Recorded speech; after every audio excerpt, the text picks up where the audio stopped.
Speaker, question of privilege under rules 163 এবং হচ্ছে আমাদের conditions of admissibility of questions of privilege এর rules 165 এর যেই 2 আছে সেটাকে আমলে নিয়ে question of privilege টি করছে মাননীয় স্পিকার। সেটি হচ্ছে আজকে যদি আমরা কার্যপ্রণালী দেখি এবং এটাও আমলে নিচ্ছে বিধি 45 এ যে তারকা চিহ্নিত প্রশ্নের ডিসক্রিপশনটা এটা আপনার উপরে আছে, এটা আমরা জানি।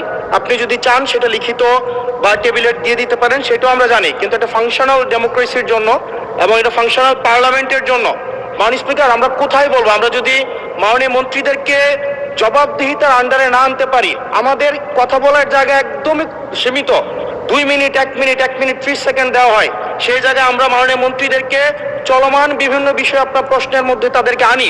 কিন্তু আমরা দেখেছি গত 2 সপ্তাহের সেশনে আমাদের এই যে তারকা চিহ্নিত প্রশ্নগুলো সংসদের কার্যপ্রণালীতে থাকলেও সেগুলো শুধুমাত্র টেবিলে দিয়ে দেওয়া হয়, যার ফলে আমরা মন্ত্রীদেরকে আমরা প্রশ্ন করতে পারি না এবং আমি মনে করি এটির মাধ্যমে আমার অধিকার বঞ্চিত হচ্ছে এবং আমি সম্পূরক প্রশ্ন করতে পারি না, আমি অধিকার বঞ্চিত হচ্ছি।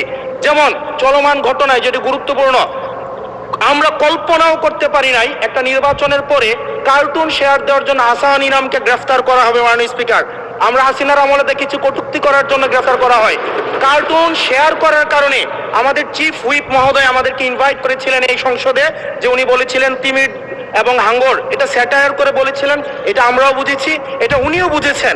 কিন্তু মাননীয় স্পিকার দুঃখজনক বিষয় হচ্ছে যে এই কার্টুনটি শেয়ার করার কারণে আমাদের মাননীয় চিফ হুইপ মহোদয়ের এক কর্মী মামলা করেছে 25 ধারায়। যে মামলা 25 ধারায় যদি সংক্ষেপে বলি, আপনি মাননীয় স্পিকার, মাননীয় সদস্য 1 মিনিট মাননীয় স্পিকার, আমরা এমনি সুযোগ পাই না, সুযোগ দেওয়া হয় না। আমরা কবে ট্রেজারি ব্রাঞ্চে যাব 45 মিনিট ধরে কথা বলবো?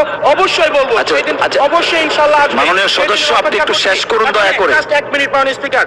25 ধারায় রয়েছে, যে বিধিতে মামলা হয়েছে 25 ধারায় রয়েছে যৌন নির্যাতন করা হইলে, সংক্ষেপে বলছি, তাইলে এই ধারায় মামলা করা হবে। কিন্তু মাননীয় স্পিকারের মাননীয় হুইপ মহোদয়ের যেই মিমটি শেয়ার করা হয়েছে সেখানে কোথায় যৌন নির্যাতন করা হয়েছে? এখানে একটা মিম শেয়ার দেওয়া হয়েছে যেখানে দেওয়া হয়েছে তিমি মাছ সবাইকে সার্ভ করা হচ্ছে। এবং এই ধরনের মামলায় আমাদের এই অভ্যুত্থান পরবর্তী সময়ে বিরোধী দল মতকে দমন নিপীড়নের জন্য গ্রেফতার করা হচ্ছে এবং জামিনও দেওয়া হচ্ছে না। এবং এইখানে কোনো ধারায় 25 ধারায় সাইবার নিরাপত্তা যেটা আইন এই সংসদে পাশ করা হয়েছে, এই আইনে কটূক্তির জন্য বা রাজনৈতিক স্যাটায়ারের জন্য আমাদের হচ্ছে মামলা করার কোনো বিধান নাই। সেই জায়গাতে এই প্রশ্নগুলো আমরা কাদেরকে করব? যদি আমাদেরকে আমাদের এই মৌখিক প্রশ্ন উত্তর পর্বটি যদি আপনারা বাদ দিয়ে দেন, তাহলে আমরা কাদের কাছে প্রশ্ন করব? এটা একটা মনোলগ সেশন হবে, এখানে সবগুলো স্ক্রিপ্টেড থাকবে, মন্ত্রণালয় থেকে যে উত্তর রেডি করে দিবে সেটাই। আমাদের মন্ত্রীরা কাজ করছেন, পরিশ্রম করছেন, কিন্তু আমাদের সাথে তাদের যে জবাবদিহিতার যে সম্পর্কটা, এই সম্পর্কটা এই সংসদে নিশ্চিত হচ্ছে না।